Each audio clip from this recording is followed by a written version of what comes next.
భారతదేశంలో కులము వివక్ష అనేటువంటిది గత వేల సంవత్సరాలుగా, వందల సంవత్సరాలుగా ఉన్నది. ఈ కుల వివక్ష కారణంగా గతంలో మనం ఎస్సీల మీద, మాలమాదిగల మీద దాడులు చేయడం, చుండూలు, కారంచేటు సంఘటనలు మాత్రమే మనకు తెలుసు. కానీ బీసీ వర్గాల మీద కూడా ముఖ్యంగా అత్యంత కింది కులాలైనటువంటి చాకలి, మంగలి లాంటి కులాలను అంటరానివిగా చూడడం, నీచమైనవిగా చూడడం అనేటువంటిది మన యొక్క సమాజంలో గత అనేక సంవత్సరాలుగా ఉంది. ఇది పోవాల్సినటువంటి అవసరం ఉన్నది. ఈ నేపథ్యంలో కుమ్మేర జాతరలో కుమ్మేర జాతరలో మల్లన్న జాతర సందర్భం అది నాగర్ కర్నూలులో జరిగిందట. నాగర్ కర్నూలులో జరిగినటువంటి కుమ్మేర జాతరలో అక్కడ ఉన్నటువంటి రెడ్డి వర్గము ఒక చాకలి మహిళ, ఆమె వాస్తవానికి ఆమె చాకలి కూడా కాదు, చాకలి ఆయనను పెళ్లి చేసుకున్న ఒక దళిత స్త్రీ. దళిత స్త్రీ ఆమె బావును పెట్టుకొని గుడిలోకి వెళ్తున్నటువంటి క్రమంలో వాళ్ళు రెడ్లు టికెట్ కోసము డిమాండ్ చేస్తే 100 రూపాయల టికెట్ మరి నేను తీసుకుంటాను, మీరు నాకు రసీదు ఇవ్వమని అంటే చాకలి వాళ్ళు కూడా మాట్లాడేటువంటి పరిస్థితి వచ్చిందా అని చెప్పి అహంకారం వాళ్ళు ఒకసారి చూపినట్టున్నది. వాళ్ళు దాంతో ఆమె మీద దాడి చేశారు. ఆ దాడి చేయడంతో పాటుగా ఆమె భర్తను కొట్టారు, ఇంకా ఇతరులను కూడా కొట్టారు, 3-4 కొట్టారు, విపరీతంగా కొట్టారు.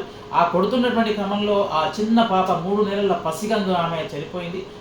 బహుశా 2-3 రోజుల కింద జరిగినట్టుంది. కానీ ఇది ఎక్కడ కూడా మీడియాలో పెద్ద వార్తా కథనంగా ఎక్కడ రాలేదు. ఎందుకంటే మీడియా మొత్తం కూడా పెద్ద కులాల ఆధీనంలో ఉన్నాయి. కాబట్టి వాళ్ళెవరు కూడా ఈ వార్తను పెద్దగా ఒక మనిషి, ఒక చిన్న పాప చనిపోవడము, ఒక కులాన్ని దూషిస్తూ గుడిలోకి రాకుండా కొట్టేటువంటి ఒక సంఘటన, ఇది వాస్తవానికి చాలా పెద్ద సందర్భం, పెద్ద సంఘటన. ఇది పతాక స్థాయిలో శీర్షికలు వార్తల్లో రావాలి. కానీ పేపర్లన్నీ కూడా, మీడియా అంతా కూడా పెద్ద కులాల వాళ్ళ చేతుల్లో ఉంది కాబట్టి దీన్ని తొక్కిపెట్టినట్టున్నారు. పోలీసులు కూడా ఈ యొక్క తొక్కిపెట్టి ఆ కేసుని ఏదో మాయమాటలు చెప్పేదో చేయడానికి ప్రయత్నం చేస్తున్నారు. విశారదన్ మహారాజు గారు ఇందులో ఎంట్రీ అయ్యి మొత్తం ఒక షో అయ్యేదాకా ఎవరికి ప్రపంచానికి తెలియని పరిస్థితి ఏర్పడ్డది. నిన్ననే కిల్మాన్ మల్లన్న కూడా మనం వెళ్ళి చూసిన తర్వాతనే వాళ్ళ మీద కేసు పెట్టారు. ఈ బాధితుల మీద దాడి చేసేటువంటి వాళ్ళు 3-4 పేర్లు బయటకు వస్తున్నాయి. తుకారం రెడ్డిట, శ్రీనాథ్ రెడ్డిట, మధుకర్ రెడ్డిట, ఇట్లాంటి రెడ్లు వీళ్ళ మీద దాష్టికం చేశారు.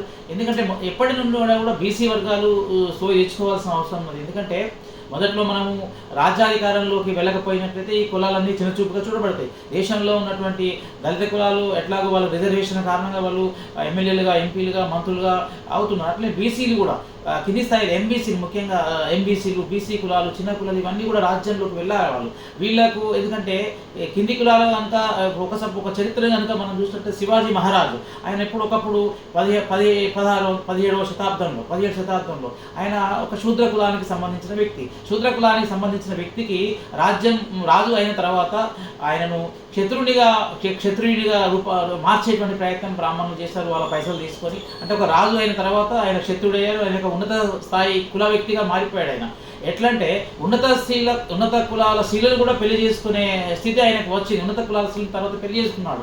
అంటే దీనికి అంతా కారణం ఒక రాజ్యంలోకి వెళ్ళడం ద్వారా, రాజ్యాధికారంలోకి వెళ్ళడం ద్వారా ఏ కులమైనా పై స్థాయి కులంగా మార్పు చెందడానికి అవకాశం ఉంటుంది. ఒకప్పుడు ఈ రెడ్లు, వెలమలు కూడా వీళ్ళు శూద్రులైనటువంటి వాళ్ళు రాజ్యాధికారంలో పోవడం వల్ల వాళ్ళు అగ్ర కులాలుగా పరిణామం చెందారు. కాబట్టి ఈనాడు బీసీ కులాలన్నీ కూడా ముఖ్యంగా చాకలి కులము, ఈ యొక్క మంగళి కులం, అన్ని కులాలు కూడా, కింది కులాలు అన్ని కులాలు కూడా, ముదిరాజులు, ఆ తర్వాత గొల్ల కుర్మలు, తర్వాత రాజన్నులు, వీళ్ళందరూ కూడా ఎమ్మెల్యేలుగా, ఎంపీలుగా, మంత్రులుగా రావాల్సినటువంటి అవసరం ఉంది. ఇట్లా వస్తేనే, ఎందుకంటే సమాజంలో ఈ కులాల మీద చిన్న చూపు ఉంది. వీళ్ళ మీద ఎక్కడ నగలితే అరే ఆ కులం పేరు దూషించడం అనేది, ఎస్సీలకైతే ఎస్సీ అట్రాసిటీ యాక్ట్ ఉంది కాబట్టి ఆ రకంగా వాళ్ళను కేసులు పెట్టే అవకాశం ఉన్నది. కానీ బీసీల మీద కుల దోషణ కనుక చేసినట్లయితే ఆ కేసులు పెట్టేటువంటి అవకాశం కూడా లేదు. కాబట్టి ఈ కల్చరల్గా అనేక సంవత్సరాలుగా కొనసాగుతున్న వివక్ష మీద బీసీలు ఇంకా చైతన్యం కావాలి. బీసీ కులాలకు, కింది స్థాయి కులాలకు, అన్ని కులాలకు